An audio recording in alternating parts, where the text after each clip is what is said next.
Bienvenue, content que tu es là à nouveau. Aujourd'hui, la leçon s'appelle le pique-nique et on va faire la première partie de ça. Il y a pas mal d'expressions, il y a pas mal de mots nouveaux et il faut savoir conjuguer parce que ça se fait en anglais aussi. Donc, si tu ne sais toujours pas les premiers 4 verbes, to be, to have, to do et to go to, je te conseille, va les apprendre d'abord parce que ça t'explique comment conjuguer et c'est très important.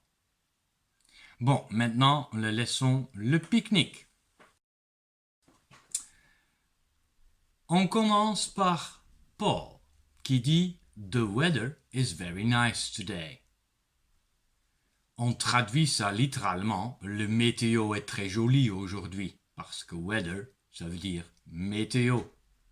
Mais bon, on dit pas ça. Nous, on dit il fait très beau aujourd'hui. Mais c'est une question de s'imaginer comment fonctionne la langue anglaise. En anglais, tu ne traduis pas directement. En anglais, tu décrives plutôt un concept.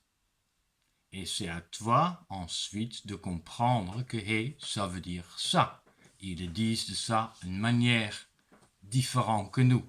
C'est comme un anglais parle un français un peu indien ou à la Yoda si tu veux.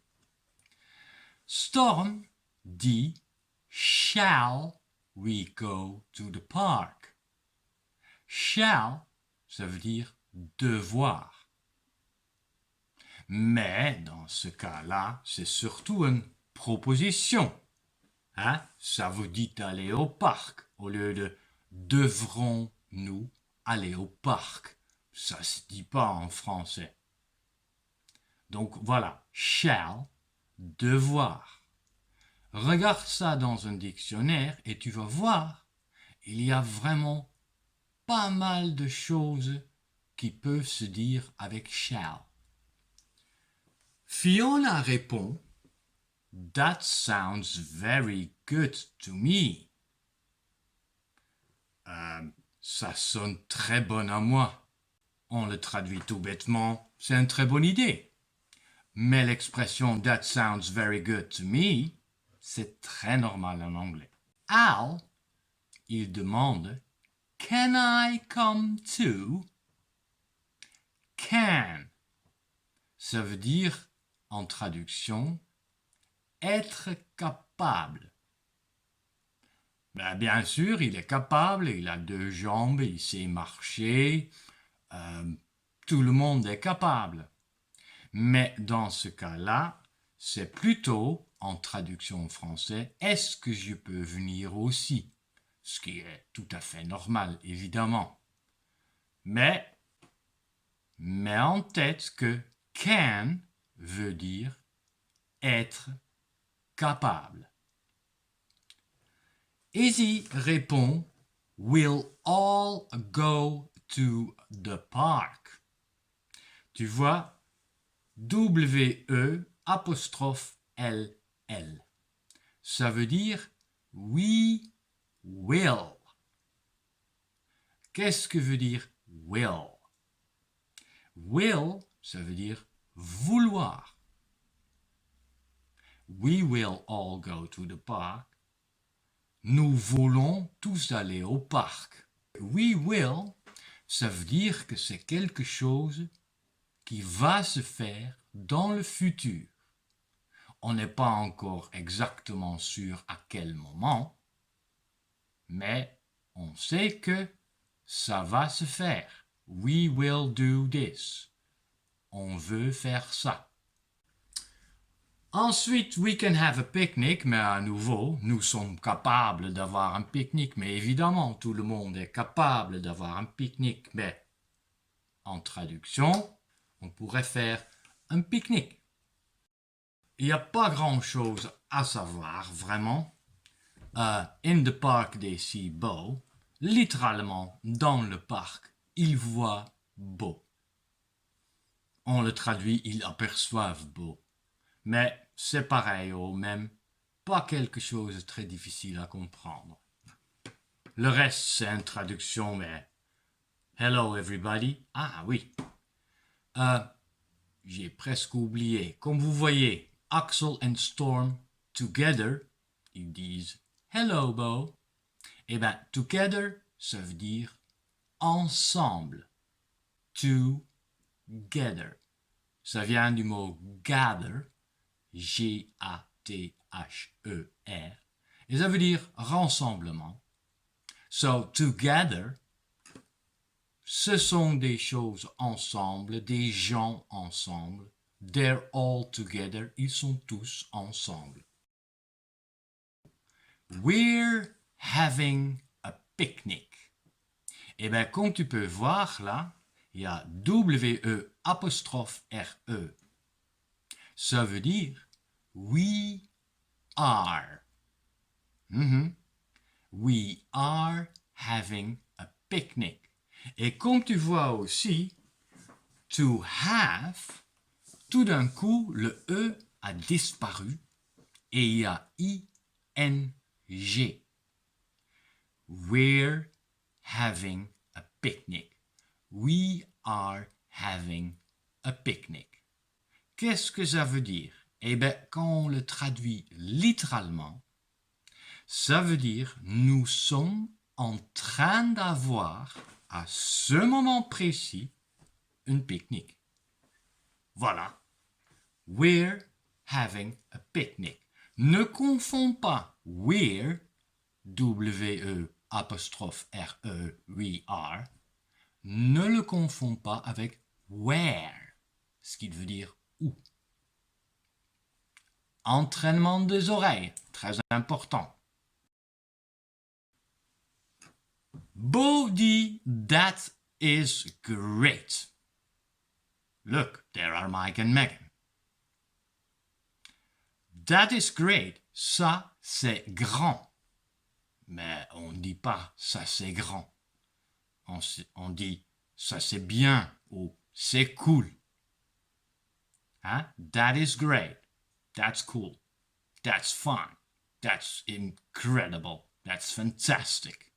It's great. C'est bon. C'est cool. C'est mieux. C'est bravo. C'est pour l'idée que vous vous mettez en tête. Hein? Comme je disais, c'est pas une traduction littérale.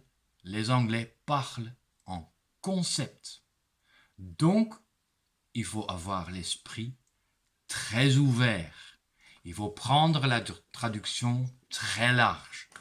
Je vous conseille vraiment, si vous avez envie et le temps et vous êtes intéressé, utilise Indico. Ok. It is a nice day, isn't it?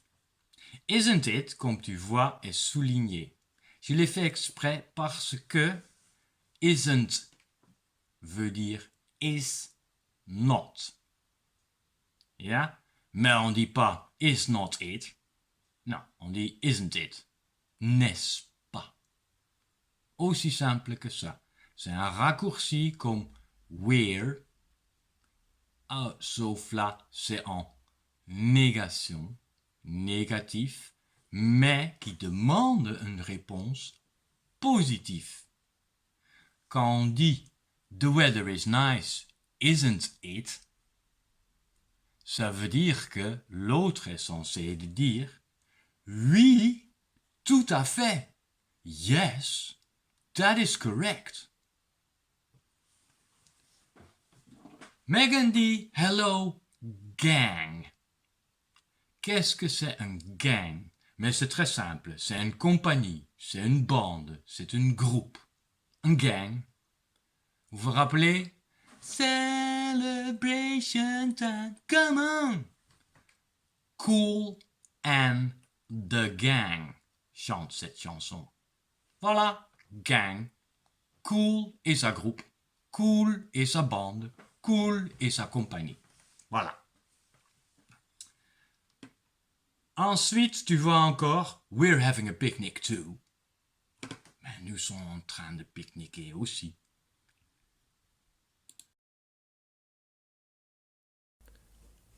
Mike dit, let's go and sit there under the trees. Laissons-nous aller et s'asseoir là-bas sous les arbres. Nous on dit, allons nous asseoir là-bas sous les arbres. Ensuite il dit, it is nice and warm and there is shade too. Il est agréable et chaud et là-bas et ombre aussi. Autrement dit, il fait bon et il y a aussi de l'ombre. Fiona dit, that is a great idea, Mike. Ça est une grande idée, Mike. Nous on dit, c'est une bonne idée, Mike. Izzy demande, may I play frisbee? May, c'est une forme de permission que tu aimerais avoir. Puis-je? May I? Mais encore, une de ces manières de poser la question.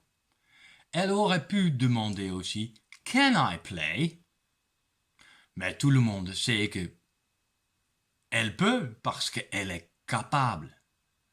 Mais may, ça veut dire est-ce que j'ai la permission? Et ensuite, may, c'est encore une de ces super verbes. I may, you may, he may, she may, it may, we may. Pas de S, pas de conjugation truc spécial ou difficile. Non, ça reste tout le temps le même. Donc, shall, can, may, ça reste tout le temps le même temps. En présent. Ensuite, Izzy dit May I play frisbee with Storm, Axel, Al and Paul? Please, please, please. Please with a cherry on top. Quand on traduit ça directement, puis-je jouer frisbee avec Storm, Axel, Al et Paul, s'il te plaît, s'il te plaît, s'il te plaît, s'il te plaît, avec une cerise dessus? Bah, une cerise dessus. Comment? Eh bien, c'est une expression. Ça veut dire que, s'il te plaît, avec quelque chose d'extra qui fait que le s'il te plaît soit encore plus s'il te plaît. Soit presque une forme de, comment on a dire, to beg, demander ça très très très gracieux. Please with a cherry on top. S'il te plaît, parce que cherry on top, c'est la cerise sur le gâteau. It's the cherry on the cake.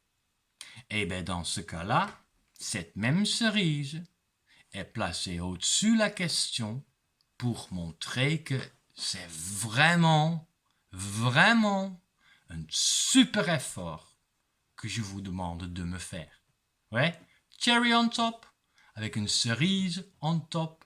Ça veut dire que tu es au-dessus et tu rajoutes encore un tout petit peu plus pour obtenir ce que tu peux en avoir. Voilà. Ensuite, Mike il dit go and start. We'll set up the picnic and we come and play with you.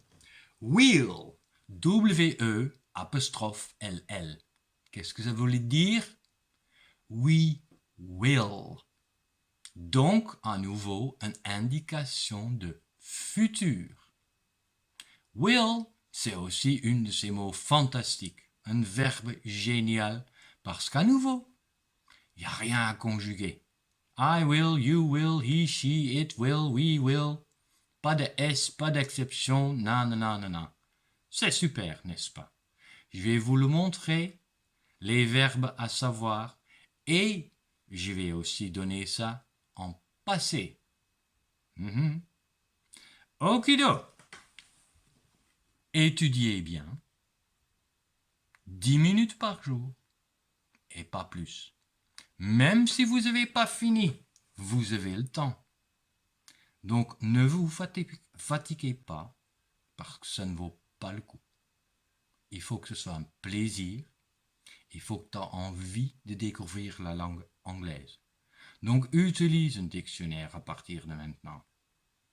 Essaie de comprendre ce que veulent dire les expressions. Et quand tu les traduis directement en français, ça fait bien rigoler. Allez, ça c'est tout pour maintenant.